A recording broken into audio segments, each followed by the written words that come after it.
গল্পের নাম অলৌকিক চক্র। চক্রবন গ্রামে সূর্য ডোবার পর কেউ বাড়ি থেকে বের হয় না। গ্রামের প্রাচীন বটগাছের নিচে নাকি প্রতি অমাবস্যা রাতে এক কালো জাদুকর ফিরে আসে, যার আসল নাম কেউ জানে না। সবাই তাকে কান কালা নামে ডাকে। অনেক বছর আগে ওই বটগাছের নিচে গ্রামের লোকজন এক ব্ল্যাক ম্যাজিকের আসর ধ্বংস করে দিয়েছিল।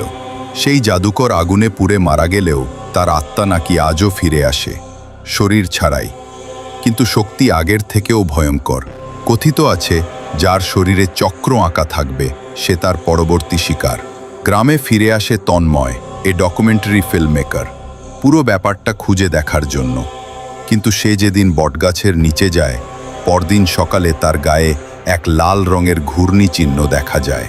তন্ময় শুরু করে বদলে যাওয়া, ঘুমের মধ্যে কথা বলা, খালি চোখে ছায়া দেখা, আর মাঝরাতে বটগাছের দিকে হাঁটা। এক রাতে সে পুরোপুরি নিজের নিয়ন্ত্রণ হারায়।